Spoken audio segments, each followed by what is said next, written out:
Alors Vincent Kaufmann, dans ce que vous avez dit, personne n'a reconnu le cas de l'agglomération strasbourgeoise, bien sûr, et personne ne se pose de questions. Enfin, bien sûr, tout le monde a immédiatement projeté des tas de choses, et Robert Herrmann se posait la question de il est donc en train de dire qu'on a besoin de systèmes cohérents, donc de déplacement, ni le tout voiture, ni le tout TC. Enfin, on ne peut pas avoir une ville-centre qui ne soit que en TC et l'extérieur en voiture, ça ne marche pas. Mais si on avait beaucoup de voitures et beaucoup de TC, est-ce que ça marcherait ? Bah non, ça marcherait probablement pas, parce que pour les questions sur lesquelles je terminais, c'est-à-dire que ça suppose un investissement absolument massif. Et puis, il y a la question de la proximité aussi derrière. C'est pourquoi, en tant que pouvoir public, qu'est-ce que ça veut dire d'offrir des potentiels de vitesse à tout va ? Pourquoi faire ? Si c'est simplement pour que des habitants qui peuvent faire un certain nombre d'activités proches les fassent de façon plus lointaine, le gain, il n'est pas du tout évident. Et on retombe sur cette question de la mobilité structurelle d'une certaine manière. Donc non, je pense pas que ce soit une solution. Moi, la question que je pose en Suisse, alors je la pose aussi ici en disant, dans le fond, effectivement, moi je suis conscient qu'un certain nombre de choses qui ont été dites sont certainement valables aussi ici. Moi, je ne me permettrai pas, je ne connais pas suffisamment le contexte strasbourgeois pour pouvoir en parler, mais moi, la question que je pose aux politiques par rapport à ça, c'est de leur dire, mais quelle Suisse voulez-vous, ou quelle région urbaine lausannoise voulez-vous à l'avenir ? Est-ce que si on se situe à l'échelle suisse, est-ce que le but c'est d'avoir une grande région urbaine complètement interconnectée, où les gens, les actifs se déplacent à l'intérieur du pays pour aller bosser, ils font des pendularités de longue distance de 50, 100 km, puis ils reviennent chez eux le soir. Est-ce que c'est ça qu'on veut, ou est-ce que ça n'a pas de sens ? Si c'est ça qu'on veut, ça veut dire qu'on mobilise beaucoup d'argent public pour développer le réseau qui va avec cette vision du pays. Mais quel est le projet politique qui va avec ? Et ça, c'est pas aux chercheurs de le dire, dans le fond. Le chercheur, il mesure des évolutions, d'ailleurs, il parle souvent du passé, hein, parce que tous les chiffres que je vous ai présentés, c'est du passé, parfois du passé récent, mais c'est basé sur le passé, c'est ce qu'on a pu mesurer dans le passé. Comme vision prospective, une fois qu'on a compris les logiques qu'il y a à l'œuvre dans le passé, les dynamiques, évidemment, qu'est-ce que ça nous... Quel est le projet pour l'avenir ? Qu'est-ce qu'on veut politiquement ? Et là, je me souviens d'une émission de télévision il y a 6 mois, où c'est un truc que j'ai lancé en direct sur la télévision suisse. Ça a suscité un silence de mort. Mais on veut rien, on veut simplement répondre à la demande de transport. Mais non, ça va pas. Je crois pas. Donc j'ai envie de vous renvoyer la balle. Alors exactement, Robert Herrmann, sur ce territoire, sur quoi est-ce qu'on agit ? Sur quoi est-ce qu'on voudrait agir ? Sur quoi est-ce qu'on n'agit pas ? Qu'est-ce qu'on voudrait ? Je crois qu'on peut repartir d'un débat qui a cours aujourd'hui. Celui du GCO est assez intéressant, je veux dire, de ce point de vue. Un État qui observe les choses sur le grand transit, mais lui voit son échelle de Hambourg à Barcelone, qui s'exprime en direction d'une région qui veut garder la main politiquement, en même temps résoudre un certain nombre de questions liées à sa métropole à laquelle il faut qu'il prenne garde, mais en même temps fluidifier ce trafic dit de transit, grand transit dans sa proximité sur la base d'un espace qui est utilisé par ceux qui le fréquentent le plus, pas du tout dans l'objet qui était initial, c'est-à-dire une autoroute, mais comme une voie de liaison interquartier. Et en fait, on s'aperçoit que chacun met autre chose sur le terme de transit, de grand transit, et qu'à la fin, on finit par ne plus très bien comprendre exactement l'objet, sa signification et son sens. Et peut-être que le trouble montre à quel point, je veux dire, les problèmes de mobilité doivent être appréciés en regard de territoires identifiés et de rechercher la cohérence de la réflexion par rapport à ces territoires. Et si on peut raccrocher la cohérence que peut trouver l'État à celle que peut trouver l'agglo, la région et le département, je veux dire, c'est mieux. De toute évidence, ça n'a pas été trouvé. Mais cet exemple, je crois, est assez probant. Deuxième exemple que je voudrais citer. Nous avons eu une polémique à l'ADEUS avec le président de la Chambre de commerce et sur les avions et l'aéroport. Il disait au président de l'ADEUS, est-ce qu'il ne serait pas judicieux, alors qu'il y a 7 plateformes aéroportuaires dans le bassin du Rhin supérieur, de réfléchir aux moyens qu'on pourrait trouver de rationaliser l'ensemble de la réflexion sur ces plateformes aéroportuaires, en réfléchissant à la ville post-carbone, en réfléchissant à l'ensemble de ces axes, et en regardant aussi la réalité économique de cet aéroport, avec 1 million de passagers qui, je veux dire, arrivent à travailler sur son petit équilibre financier sans aller au-delà. Le président de la Chambre me dit, salut les représentants, me dit, mais tu n'y penses pas, tout cela est extrêmement polémique, on ne peut pas réfléchir de la sorte à cette question. Et nous avons trouvé un accord politique, en quelque sorte, en disant, bah, réfléchissons à la question, quelles conséquences s'il n'y avait plus d'aéroport à Strasbourg? Ce qui permettait malgré tout de trouver une clé d'entrée à ce débat qui est relativement intéressant, qui peut être fécond et qui rejoint toute une série d'interrogations qui se posent. Mais tout compte fait, si à travers, reprenons un peu l'esprit de Jules Verne, un tube rapide qui nous amène à 35 minutes, 40 minutes de Bâle, à un temps de 30 minutes de Baden, avec l'accord des trains allemands et belges, une accélération du réseau ferré qui nous amène plus rapidement à Francfort, je veux dire que l'interrogation des plateformes aéroportuaires se pose d'une manière complètement différente en termes économiques, en termes de temps, en termes de rationalité, qu'on ne la pose aujourd'hui sur notre territoire. Et donc on voit bien là la complexité des enjeux. Monsieur Lally l'évoquera certainement, de la difficulté de trouver, au-delà de la communauté urbaine, une cohérence dans les points de correspondance entre les schémas régionaux de transport, je n'en dirai pas plus, en admettant qu'ils existent et qu'ils soient complètement pensés, et je vais dire ça, et par ailleurs, les logiques empruntées par le département pour résoudre une question essentielle, qui est que lui aussi est confronté, je dirais, à l'usage des routes, à leur prix, à leur entretien, maintenant que la décentralisation a concédé ou a conféré des compétences nouvelles, et en même temps, je veux dire, à l'obligation de transporter tous les matins des élèves, des ouvriers qui, je veux dire, massivement dépendent de lui sur le plan électoral et sur le plan des compétences, et qui en même temps travaillent très massivement à Strasbourg et assurent des pendulaires permanents, je veux dire, où effectivement le réseau de tramway est inenvisageable, je dirais, dans la diversité d'un territoire extrêmement urbain qui est celui du Bas-Rhin. Et donc on retrouve bien, je veux dire, l'ensemble des interrogations à travers ces 3 exemples sur des types de transports très différents qui je veux dire, marquent en tout cas cette réflexion. Un dernier point que je voudrais évoquer, et on le verra à partir de l'enquête sur les pratiques des barinois réalisées avec votre école, et une inquiétude que j'ai, c'est que je partage complètement l'idée que si on ferme la ville à un des modes de transport, si on la ferme trop en tout cas, à la voiture, je crains qu'on en fasse quitter les ménages du centre-ville, parce qu'on constate aussi dans l'ensemble des enquêtes de transport que ce sont les femmes qui utilisent le plus la voiture, parce qu'on est, j'imagine, comme en Suisse, dans une société encore très machiste, que ce sont elles qui amènent les enfants à la crèche, que ce sont elles qui font les courses du ménage, et que toute une série de tâches nécessitent le véhicule pour jouer les différentes fonctions sociales, tantôt mère de famille et tantôt salarié.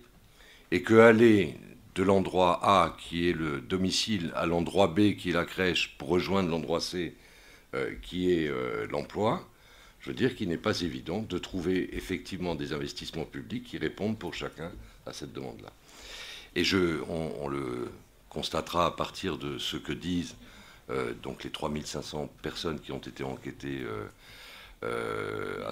ménages qui ont été enquêtés à cette occasion.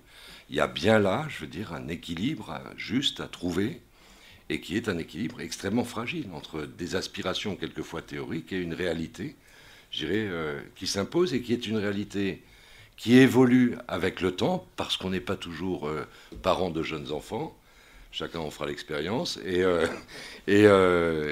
que, au fur et à mesure, ces fonctions sont très évolutives et les attentes également. Je crois que les travaux qui sont engagés, le mixte de toute une série d'études et de recherches qui sont faites par l'ADEUS, doivent aujourd'hui permettre de tenter d'en faire synthèse et de continuer à travailler sur ces enquêtes qui ont été faites avec le PFL, mais qui sont faites aussi avec l'université, dont on remercie aussi le fait qu'ils nous accueillent aujourd'hui dans un lieu prestigieux. Mais en l'occurrence, je crois qu'aujourd'hui, il faut arriver à un peu se stabiliser sur l'ensemble des éléments dont nous disposons pour essayer de dessiner d'une manière peut-être un peu plus claire l'avenir. Moi, les politiques sont aujourd'hui un peu au cœur d'un maelstrom, c'est-à-dire qu'on voit bien qu'il y a eu des grandes évolutions idéologiques dans différents partis. La droite libérale a fini par se faire au transport en commun, je veux dire, c'est heureux. Les Verts, très certainement, de manière très caricaturale, mais pour continuer à garder leur place, se sont un peu plus sectarisés sur toute une série de positions, un peu jusqu'au boutiste pour un certain nombre d'entre elles, qui amènent à imposer la suppression de la voiture dans la ville. Et là, je ne suis plus complètement caricatural. Le Parti socialiste qui se cherche sur un certain nombre de points, essaye de garder cet équilibre. Bon, voilà pour les trois principaux mouvements, en tout cas, qui aujourd'hui sont dans ce pays. Et on sent bien que, à se tromper aujourd'hui dans les investissements publics, je veux dire que le coût sera absolument dramatique et incompatible, en tout cas, avec les capacités financières des collectivités aujourd'hui. Et que l'erreur de trajectoire politique, si elle amène les familles ou les individus à quitter le centre d'une ville pour aller au-delà où il n'y a plus de transport en commun, je veux dire que c'est le retour de la bagnole en force sur la base d'une première idée qui était qu'il fallait supprimer la voiture. Et on voit bien qu'on est là sur des équilibres extrêmement fragiles qui n'amènent pas qu'à des changements sociologiques dans les villes, mais qui amènent aussi, je veux dire, à des conséquences qui peuvent devenir très rapidement graves. Et donc, moi, enfin, la commande, je veux dire, si je puis m'exprimer ainsi, auprès des chercheurs, auprès de tous ceux qui sont dans la pensée, je veux dire, des modes de transport aujourd'hui et de l'aménagement du territoire plus globalement, c'est d'essayer de nous aider à ne pas nous tromper. Et je crois que jamais nous n'avons eu autant besoin des gens de la recherche, des gens des universités pour nous éclairer sur ces marges qui me paraissent de plus en plus sensibles dans des territoires de plus en plus complexes et de plus en plus urbains, tel que c'est le cas, en tout cas dans le Bas-Rhin, peut-être un tout petit peu plus que dans quelques cantons de Suisse. Et là-dessus, j'avoue très humblement, comme politique, que mes inquiétudes, mes interrogations, même si j'ai un certain nombre de vues, mais je sens bien qu'on est là à la croisée des chemins et qu'il faudra faire des choix et prendre des partis pris qui engageront très fortement, en tout cas, la manière dont le territoire se développera ou se dépeuplera, et au profit d'autres territoires. Je veux enfin dire une expérience que j'ai vécue un soir. Les gens de l'ADEUS en ont été témoins et en gardent une trace pour quelques-uns très profonde. J'ai pris une fessée d'enfer un jour en accueillant, dans un cadre comme celui-ci, M. Kohlreuter, qui était lobbyiste de la ville de Bâle, que vous connaissez peut-être, et qui est un personnage redoutable, et qui nous expliquait que Bâle allait investir quelque chose comme 10 milliards de francs suisses en 10 ans, qu'il serait le plus grand showroom architectural et urbanistique, un des plus grands au monde, ce qui est en train d'arriver avec un peu moins de vitesse que ce qui était engagé. Et on parle du territoire transfrontalier, des trois frontières. Et il a eu cette remarque assez extraordinaire qui est de dire mais nous n'avançons pas au même rythme sur la vision du territoire, sur la manière de voir comment est-ce qu'on se déplace dans les villes. On n'est pas tout à fait les mêmes territoires non plus, mais il y a des correspondances et il y a des cohérences possibles dans nos schémas respectifs qui pourraient amener à ce qu'on se développe ensemble. Les Français ont un défaut, ils tendent la main, ils n'ont pas beaucoup l'esprit de projet comme celui que nous avons en Suisse. La fessée commençait là. Et puis, je dis, mais il y a une conséquence très directe, c'est que sur le bassin des Trois Frontières, on y installera des logements parce qu'on va avoir besoin d'ouvriers, on y installera par conséquent un certain nombre d'éléments, je veux dire, dont on mesure quand ils s'expriment que c'est tout ce qui coûte et que tout ce qui rapporte sera de l'autre côté de la frontière et que nous n'avons pas réussi à trouver cette cohérence dans le développement du territoire. Et on voit bien là aussi, je veux dire, la nécessité absolue, je veux dire, d'avoir des visions de développement du territoire partagées et des ambitions partagées sur le devenir de ce territoire, faute de quoi, évidemment, on est vite en difficulté. Et en l'occurrence, là, je crains que ça ne se vérifie un peu. Mais on voit bien qu'il n'y a pas de point de correspondance et qu'il n'y a pas de, je veux dire, de pensée partagée et de projet partagé. Ni sur les enjeux, ni a fortiori sur la concrétisation de réalisation de projets à mettre en œuvre. Jean-Philippe, peut-être avant de t'interroger sur la question même des inégalités dans la métropole, la façon dont tu les perçois en tant qu'opérateur de terrain, c'est déjà que tu nous expliques comment ça se fait que tu te trouves dans une position qui, en termes de gouvernance, a peut-être des intérêts particuliers, à être à la fois sur les transports de la ville-centre et à une autre échelle. C'est une redoutable question parce que je ne suis pas persuadé d'avoir beaucoup agi ou influé sur ce sujet-là. Non, je crois que c'est une situation qui est finalement historique puisque pendant très très longtemps, la CTS a été à la fois l'exploitant urbain et l'exploitant interurbain, c'est-à-dire l'interlocuteur de la communauté urbaine et l'interlocuteur du conseil général. Tout ça s'est scindé avec la création, il y a quelques années de ça, de la compagnie des transports du Bas-Rhin, qui est le délégataire pour une partie des services départementaux, mais dont la CTS reste l'actionnaire majoritaire. Donc du coup, on a par, je dirais, la force des choses, mais c'est un véritable intérêt, la chance d'avoir cette vision-là. Et la chance, ou l'enjeu plutôt, de voir qu'à la fois on a deux réseaux qui sont en train de se développer, fortement. Le rythme de croissance du trafic de la CTS depuis 1 an et demi, 2 ans, c'est de l'ordre de 5% par an. On pourrait y revenir d'ailleurs pour expliquer pourquoi et de quelle manière tout ça a un lien avec le problème des inégalités. Le réseau du Conseil général autour de Strasbourg, c'est 15% de clientèle en plus en ce moment. Si je vais plus loin, on a fait, il y a un peu plus d'1 an de ça, une simulation pour dire, en gros, on a une vision à peu près claire sur l'agglomération strasbourgeoise de ce que sont les projets immobiliers, l'évolution urbanistique. On a aussi une vision à peu près claire de ce qu'on va faire en matière d'extension du réseau armature de la CTS. Et la vision, elle est d'autant plus claire qu'elle est bornée à un moment donné par les capacités financières de la collectivité à construire. Donc ces deux choses-là, on a une vision claire et on a simulé en gros ce qu'allait être le trafic du réseau urbain de Strasbourg en 2025. La réponse est tombée de manière assez brutale, c'est 50% de clients en plus. Bon, ceux d'entre vous qui utilisent les tramways, lignes A, D et C le matin à l'heure de pointe, je vous laisse imaginer 50% de plus. Va falloir soit choisir que des très maigres ou mettre des gens qui poussent, mais c'est clair qu'on n'y arrivera pas. Si sur le réseau du Conseil général on poursuit une tendance de croissance à 15% par an, on va très vite pas y arriver non plus. Bien sûr, il y a des projets, il y a le projet du TSPO, il y a un certain nombre de choses, mais clairement, dans 5 ans, si c'est 15% de clients en plus tous les ans, l'explosion sera la même. Et comme de toute façon, les collectivités, de leur côté, elles n'auront pas 50% de capacité de financement supplémentaire à mettre dans les systèmes de transport, Je pense que ça va être un aiguillon très fort pour trouver des solutions originales. Parce que c'est vrai que quand on n'a pas les moyens de faire ce qu'on voudrait faire, il faut se poser la question un peu différemment. Et la manière d'en conclure, c'est de dire que je rejoins tout à fait ce que disait Vincent Kaufmann, mais aussi Robert Herrmann quand il parlait du problème de l'aéroport. Le plus grand risque qu'on ait aujourd'hui dans ces travaux-là, c'est de partir des moyens et non pas des objectifs.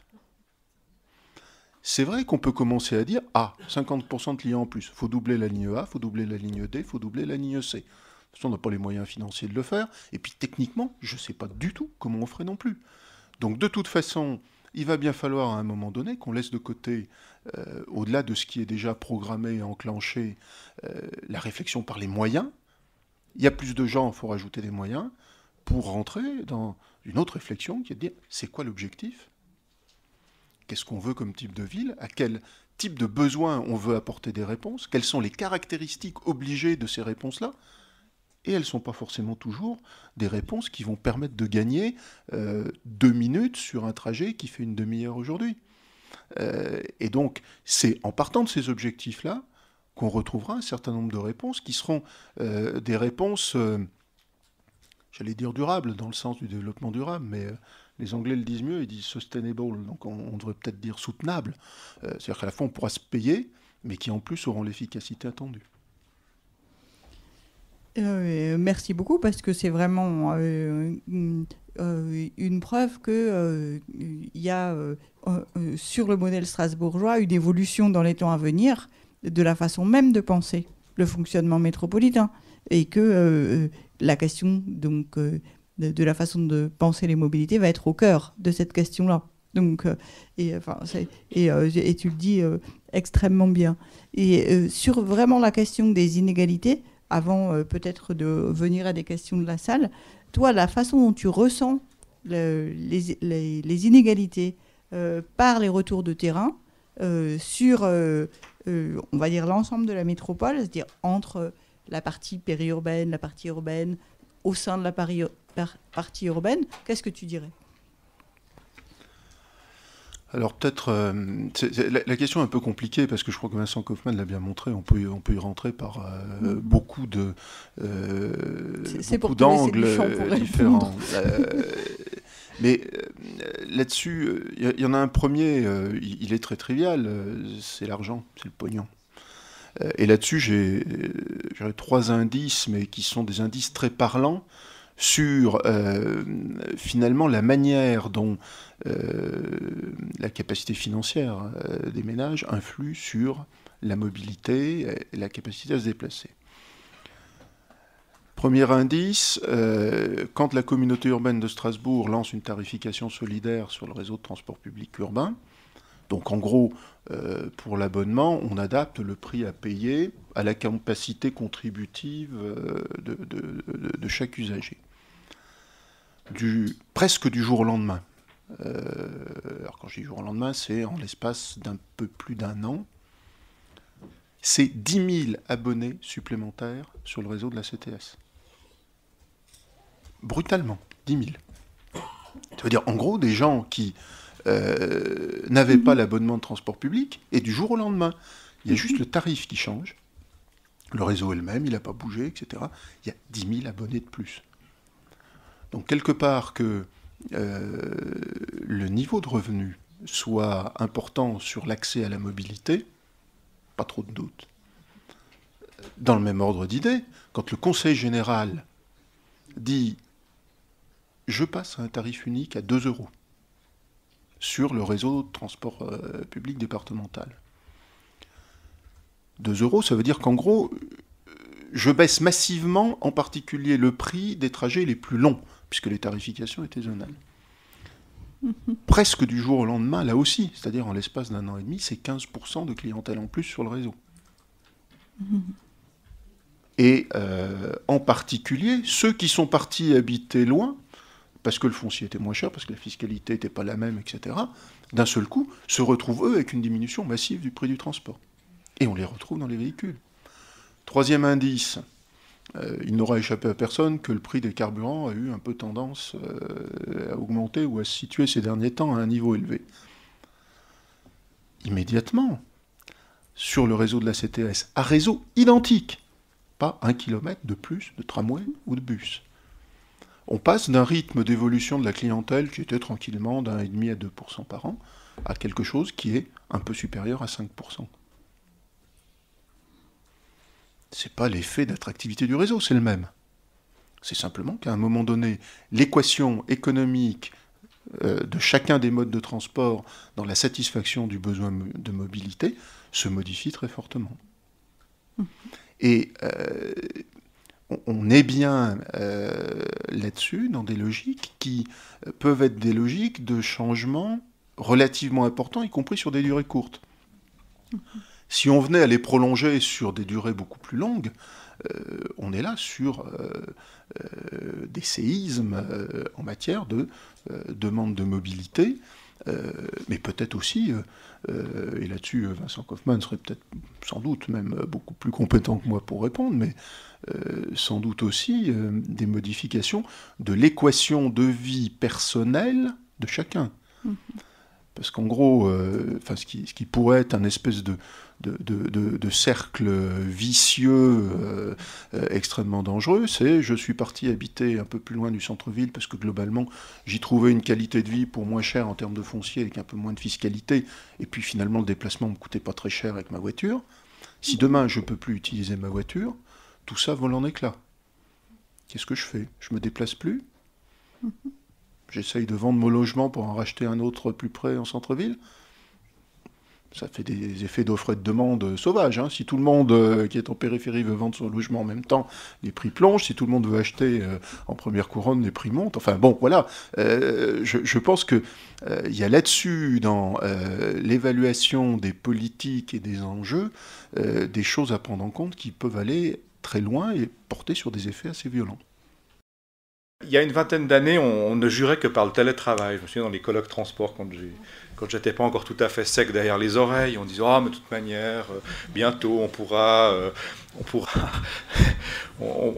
télétravailler, on ira dans des centres, on branchera son portable, puis on n'ira plus jusqu'au bureau, etc. » Alors ça, c'est pas du tout produit comme on l'avait imaginé.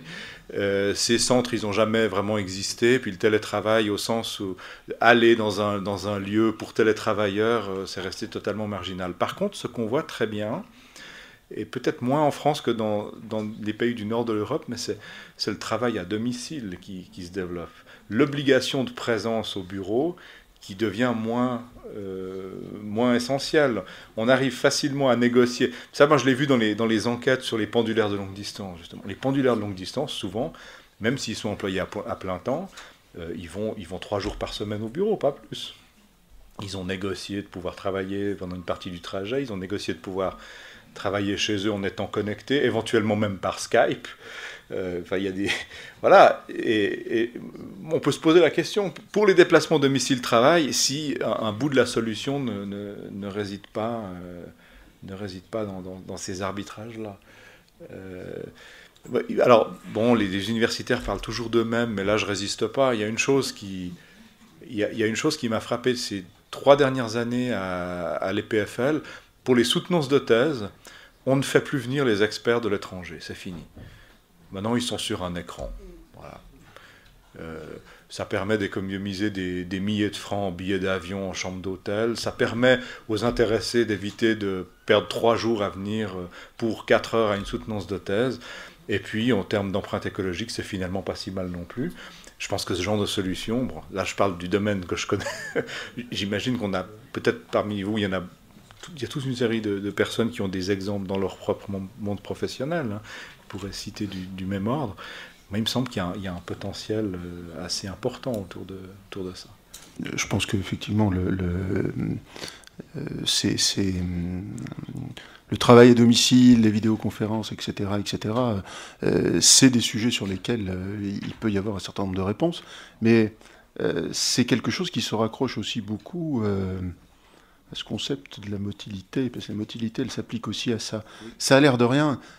Savoir comment travailler à domicile, à la fois pour celui qui y travaille et pour l'entreprise qui l'accepte, ça s'apprend. C'est pas du jour au lendemain. Travailler en vidéoconférence, ça s'apprend. enfin, tous ceux qui ont vécu des vidéoconférences de travail, les premières pendant lesquelles on bosse, c'est quand même un sacré bazar. À la fin, on s'aperçoit qu'il y a un gars qu'on a oublié au fond de l'écran et qui n'a pas pu dire un mot, que personne ne sait qui doit faire le contrôle. Enfin, bref. Donc là-dessus aussi, il y a un véritable apprentissage. Mais surtout, c'est sur... je pense qu'il y a un problème temporel. Quand on dit il faut revoir l'organisation de la ville et l'organisation du territoire. Il a fallu des centaines d'années pour construire l'organisation de la ville et du territoire. Alors, ça s'est accéléré sur les dernières. Mais je pense que si on se dit on va arriver sur les échéances sur lesquelles on a une vision, ou les problématiques auxquelles on est confronté, on va arriver à modifier sensiblement l'organisation et le fonctionnement urbain, je pense qu'on va partir sur un postulat qui est utopique et que du coup on prendra de mauvaises décisions.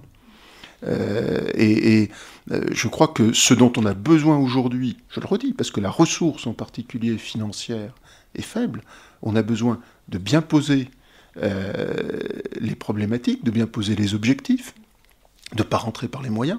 On a tous cette tentation de dire il y a des voies ferrées, utilisons-les. Manque de chance, elles ne répondent pas tout à fait aux nécessités de déplacement qui sont attendues. Elles ne passent pas forcément toujours aux endroits où il y a des emplois et où il y a des habitations, etc. etc. Donc je pense qu'il faut qu'on se méfie d'aller trop vite, parce que tout le monde sent bien qu'il y a une urgence et une difficulté vers les moyens qui sont facilement mobilisables, ou qu'on croit facilement mobilisables. Puis il faut prendre un tout petit peu de temps pour bien poser les objectifs, parce que c'est de ça qu'il faut partir si on veut réussir. Quand je parlais des pendulaires de longue distance, en fait, ça inclut aussi des gens qui ont un pied-à-terre. Alors, est-ce que c'est une manière de limiter finalement le problème de l'engorgement des réseaux? Alors, oui, parce qu'une personne qui est birésidente, qui a un pied-à-terre à proximité de son lieu de travail, encombre moins les réseaux aux heures de pointe, ou moins souvent, le fera peut-être 1 ou 2 fois par semaine. Le long trajet du domicile principal au lieu de travail.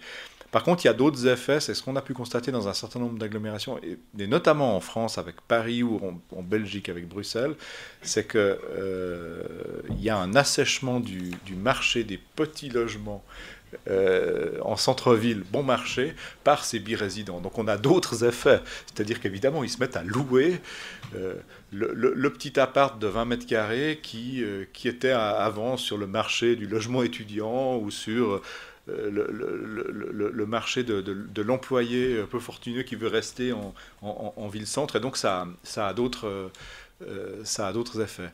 Peut-être juste encore une chose par rapport à ces birésidents, c'est quelque chose qui se développe énormément. Si on additionne les personnes qui sont birésidentes parce qu'elles travaillent décidément très très loin de leur domicile principal et qui ont un pied-à-terre, les enfants en garde partagée, qui sont extrêmement nombreux et qui passent d'un domicile à l'autre, plus les personnes qui sont birésidentes par choix, mais plutôt liées au loisir, et ça on le voit beaucoup en Suisse, mais on le voit aussi dans le sud de la France, où la résidence secondaire qu'on avait achetée il y a 20 ans devient progressivement la résidence principale, on s'y installe, et puis on revient dans la région urbaine pour travailler. On est à un phénomène qui est en forte croissance, et qui commence à représenter 5-6% de la population. Et c'est des ménages, donc, par exemple pour la Suisse. Donc c'est pas du tout négligeable. Si par exemple, là je reprends l'exemple de la Suisse que je connais bien, vous cherchez un grand logement en ville, vous avez un revenu moyen, c'est impossible, ça n'existe pas. À moins d'entrer dans les critères du logement social. Là, il y a un problème d'offre, c'est-à-dire qu'il n'y a pas une offre qui permet de répondre à ça. Et ça génère de l'éloignement entre le domicile et le lieu de travail.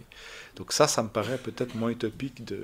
Alors ça renvoie à la maîtrise, la maîtrise foncière, le développement de la ville qui va avec le système de transport qu'on entend développer. Mais je voulais réagir sur un autre point, très très vite. Moi, je crois quand même que ces systèmes de transport, les gens que nous sommes tous, on a tous une capacité d'autorégulation. C'est-à-dire que après, si on va se laisser prendre une semaine dans un tram bondé, puis après on va trouver une autre solution. Je crois que alors il y a des limites aussi à ce genre de raisonnement, mais on voit bien dans les enquêtes partant de la motilité que les gens sont assez créatifs avec l'offre. On le voit d'ailleurs plus sur la route que sur les transports publics. Partir beaucoup plus tôt, l'exemple que je donnais tout à l'heure, partir beaucoup plus tôt, prendre son petit-déj à proximité de son travail, éventuellement avec un ou deux collègues, ça c'est des choses qu'on rencontre souvent dans les enquêtes pour éviter les embarras de circulation. Donc je crois qu'il ne faut pas sous-estimer la capacité des acteurs individuels à faire sienne les contraintes du système, y compris en termes de congestion, et de jouer avec, et en jouant avec, à les résoudre partiellement. Mais bon, ça a aussi ses limites, mais je pense que c'est quand même un élément qu'on peut prendre en considération. Juste peut-être pour répondre, puis dire un truc un peu rigolo. Non, mais il en faut de temps en temps. Je pense que quelque part, il y a une chose qu'il faut toujours bien mesurer, c'est que on parle très facilement de dire il suffit de rapprocher les gens, mais il n'y a rien de plus compliqué que de déménager. Je l'ai fait 12 fois dans ma carrière, donc je commence à maîtriser un peu. Vous déménagez, il y a plein de problèmes. Il faut reconstruire un fonctionnement de vie. Surtout si vous vous éloignez d'un lieu, vous aviez de la famille qui permettait de garder les enfants de temps en temps, etc. Puis surtout, vous allez payer. Vous avez intérêt, dans le logement que vous revendez, à faire une belle plus-value, si vous voulez payer vos frais de notaire pour celui que vous achetez.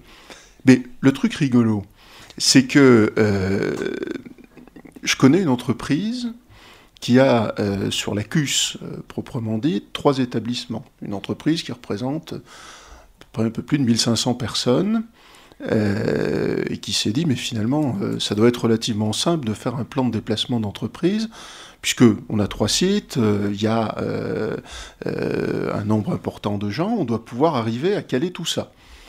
Et les gens ne doivent pas habiter très loin, puisqu'en plus, il y a un certain nombre de gens qui prennent leur travail dès 4h ou 4h30 du matin. Et donc cette entreprise a positionné tous ses salariés, des petits points sur une carte pour regarder où ils étaient. Et là, surprise, on avait la carte totale du département, y compris quelques points aberrants dans le Haut-Rhin. Bon, c'est très embêtant parce que cette entreprise s'appelle la CTS, elle fait du transport public, et normalement, elle aurait tous les atouts pour que les gens habitent au plus près possible de l'endroit où ils travaillent. Et personne ne les a forcés à aller plus loin. C'est bien que quelque part, il y a des déterminants personnels qui font qu'on n'arrive pas à influer sur ces choses-là, et y compris, elles ne répondent pas aux comportements ou aux logiques de déterminants de comportement qu'on pourrait supposer.